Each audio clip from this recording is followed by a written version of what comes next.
Bonjour chers paroissiens, nous sommes heureux de nous retrouver ce soir pour cette veillée à l'Esprit Saint que nous devions faire tous ensemble à la cathédrale et que nous ferons chacun chez nous ce soir. Nous savons combien nous aurons besoin de nourrir cette fraternité qui fait notre vie de communauté. Et pendant tout ce temps que va durer le confinement, nous allons vous proposer tout un tas de moyens pour nourrir cette vie fraternelle. Et le premier de ces moyens, c'est cette veillée de prière. Nous allons tous, chacun chez nous, finalement, être en communion de prière et d'invocation à l'Esprit Saint, cet esprit consolateur, cet esprit de lumière, cet esprit qui vivifie. Bonjour et bienvenue à cette nouvelle veillée à l'Esprit Saint confinée. Nous allons pouvoir prier ensemble et commencer par un signe de croix au nom du Père, du Fils, du Saint-Esprit. Amen.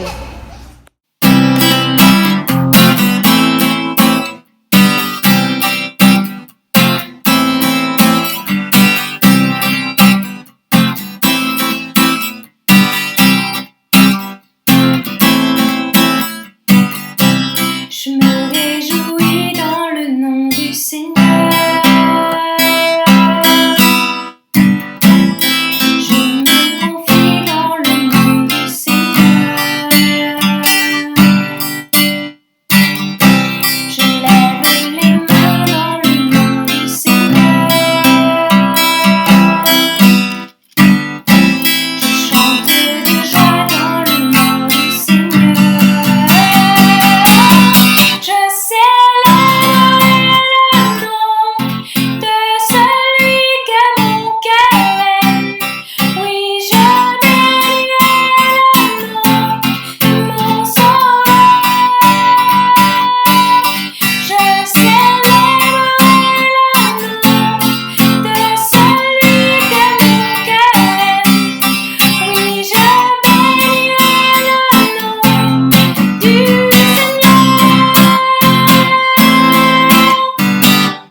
Je me réjouis dans le nom du Seigneur. Je me confie dans le nom du Seigneur.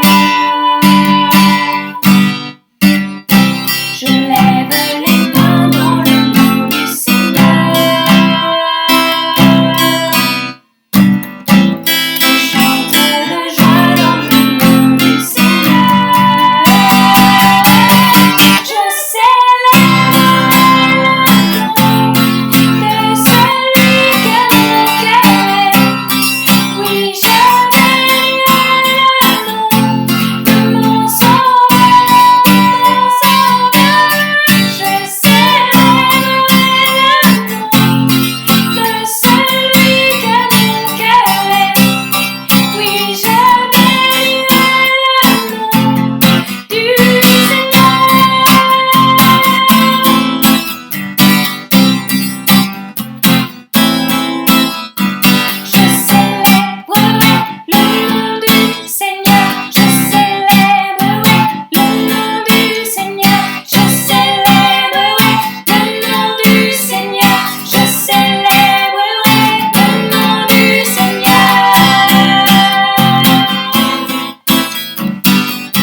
Lecture de la lettre de Saint Paul apôtre aux Éphésiens. Frères, puisez votre énergie dans le Seigneur et dans la vigueur de sa force. Revêtez l'équipement de combat donné par Dieu afin de pouvoir tenir contre les manœuvres du diable, car nous ne luttons pas contre des êtres de sang et de chair, mais contre les dominateurs de ce monde de ténèbres, les principautés, les souverainetés, les esprits du mal qui sont dans les régions célestes. Pour cela, prenez l'équipement de combat donné par Dieu. Ainsi vous pourrez résister quand viendra le jour du malheur, et tout mettre en œuvre pour tenir bon. Oui, tenez bon, ayant autour des reins le ceinturon de la vérité, portant la cuirasse de la justice, les pieds chaussés de l'ardeur à annoncer l'évangile de la paix, et ne quittant jamais le bouclier de la foi qui vous permettra d'éteindre toutes les flèches enflammées du mauvais. Prenez le casque du salut et le glaive de l'esprit, c'est-à-dire la parole de Dieu. En toutes circonstances, que l'esprit vous donne de prier et de supplier. Restez éveillés, soyez assidus à la supplication pour tous les fidèles. Priez aussi pour moi, qu'une parole juste me soit donnée quand j'ouvre la bouche pour faire connaître avec assurance le mystère de l'Évangile dont je suis l'ambassadeur dans mes chaînes. Priez donc afin que je trouve dans l'Évangile pleine assurance pour parler comme je le dois. Parole du Seigneur. Rendons grâce à Dieu. Voilà, vous donnez simplement trois pistes de méditation sur ce texte de Saint Paul, peut-être qui peuvent d'ailleurs nourrir notre attitude pendant ce temps de confinement. Le premier point de méditation auquel nous invite Saint Paul pour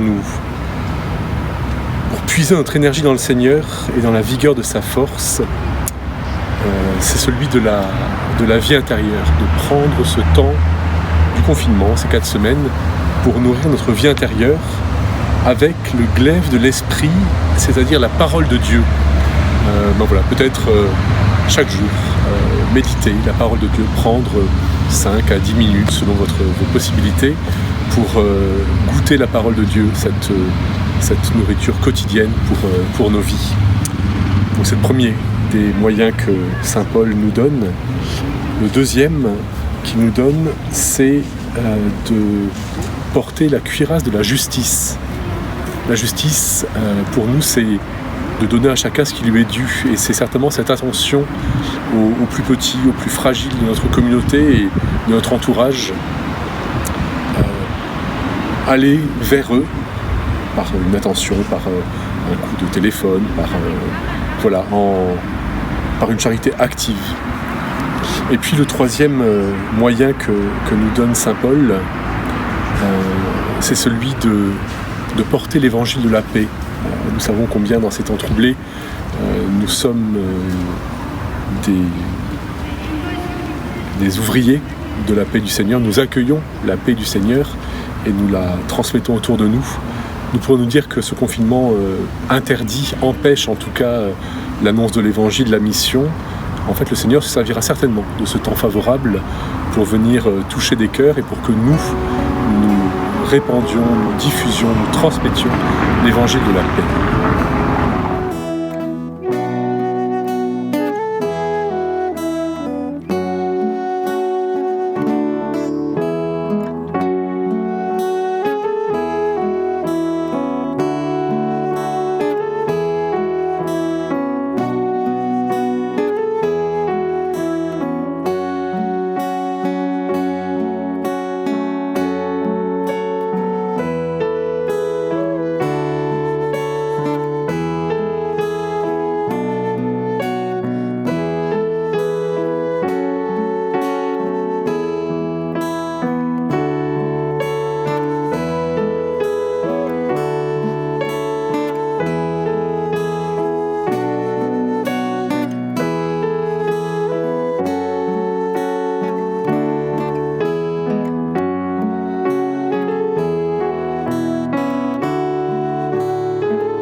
La foi que j'aime le mieux, dit Dieu, c'est l'espérance. La foi, ça ne m'étonne pas, ce n'est pas étonnant, j'éclate tellement dans ma création. La charité, dit Dieu, ça ne m'étonne pas, ça n'est pas étonnant. Ces pauvres créatures sont si malheureuses qu'à moins d'avoir un cœur de pierre, comment n'auraient-elles point charité les unes des autres? Ce qui m'étonne, dit Dieu, c'est l'espérance, et je n'en reviens pas. L'espérance est une toute petite fille de rien du tout, qui est venue au monde le jour de Noël de l'année dernière. C'est cette petite fille de rien du tout, elle seule, portant les autres, qui traversa les mondes révolus. La foi va de soi, la charité va malheureusement de soi, mais l'espérance ne va pas de soi. L'espérance ne va pas toute seule. Pour espérer, mon enfant, il faut être bien heureux, il faut avoir obtenu, reçu une grande grâce. La foi voit ce qui est, la charité aime ce qui est, l'espérance voit ce qui n'est pas encore et qui sera. Elle aime ce qui n'est pas encore et qui sera. Sur le chemin montant, sablonneux, malaisé, sur la route montante, traînée, pendue au bras de ses deux grandes sœurs qui la tiennent par la main, la petite Espérance s'avance. Et au milieu de ces deux grandes sœurs, elle a l'air de se laisser traîner, comme une enfant qui n'aurait pas la force de marcher et qu'on traînerait sur cette route malgré elle. Et en réalité, c'est elle qui fait marcher les deux autres, et qui les traîne, et qui fait marcher le monde, et qui le traîne, car on ne travaille jamais que pour les enfants, et les deux grandes ne marchent que pour la petite. Charles Péguy. Je veux te louer, ô Paraclet.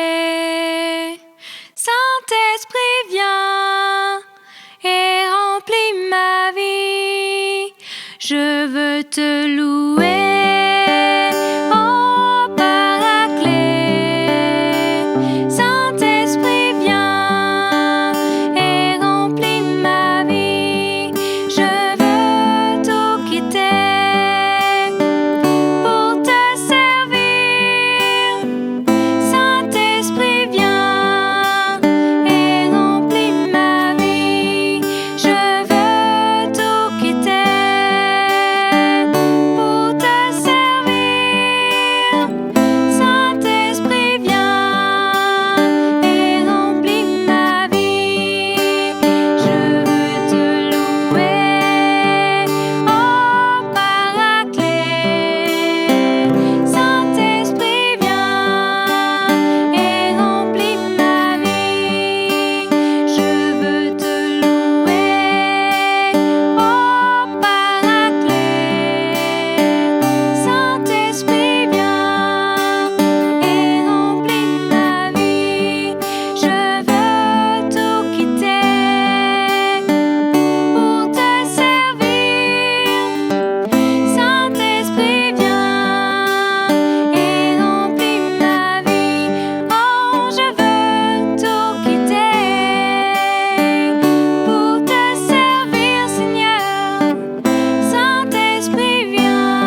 Seigneur, en ce moment nous avons besoin d'espérance.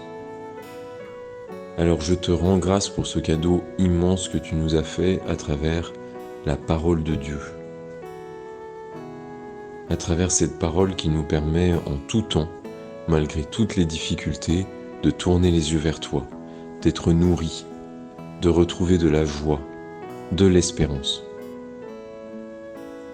Je te demande, Seigneur, ce soir, de me donner le goût de cette parole de Dieu. Je te demande de me donner le désir d'ouvrir ma Bible tous les jours dans ces prochaines semaines, pour refaire connaissance avec toi, pour recevoir de toi la joie dont j'ai besoin, l'espérance dont j'ai besoin, pour que tu nourrisses en moi l'homme intérieur, et que cette période difficile devienne une période de grâce pour moi et pour les gens qui sont autour de moi. Seigneur, je te remercie de me donner dans ta parole un mode d'emploi pour me comporter avec plus de sainteté dans les semaines qui viennent. Merci de m'enseigner quel est l'équipement de combat que je dois revêtir pour traverser cette période avec toi. Merci de m'apprendre à ne jamais quitter le bouclier de la foi.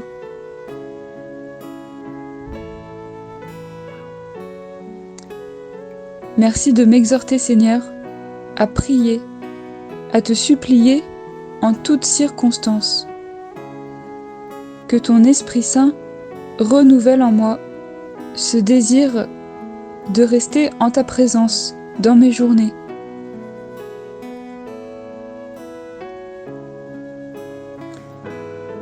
Apprends-moi, en gardant ta parole dans mon cœur, à éteindre les tentations, les mauvaises pensées, la colère ou les angoisses que je pourrais connaître.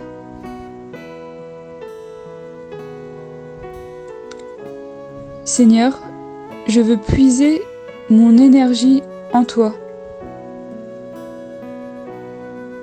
Recevoir la force de toi.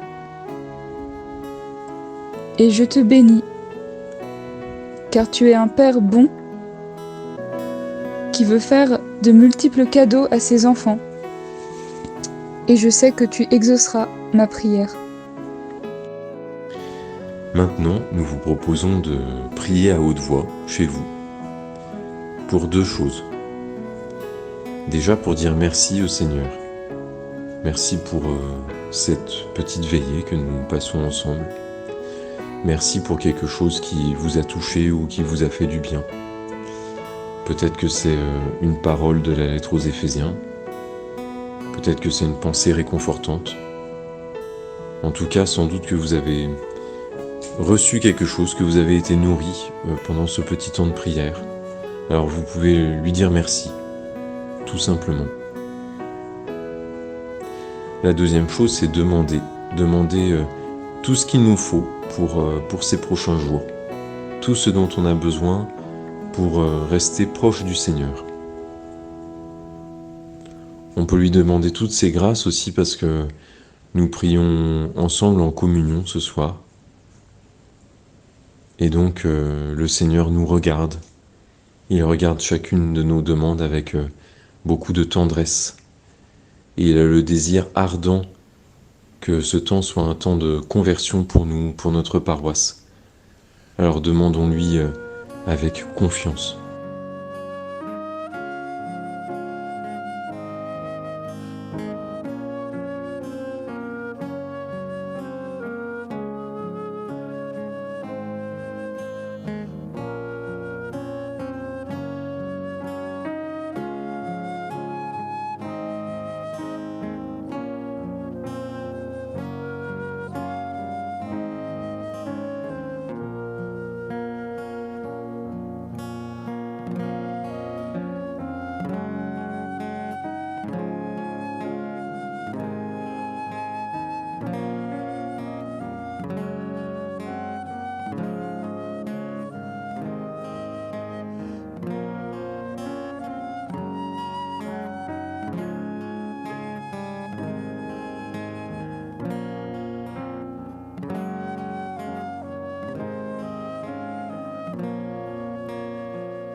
Joie d'avoir pu prier ensemble et nous allons pouvoir nous quitter sur une bénédiction.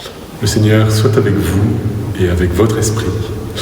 Que Dieu Tout-Puissant fasse resplendir sur vous son visage, qu'il vous accorde sa paix et vous garde sous sa protection. Au nom du Père, du Fils, du Saint-Esprit. Amen.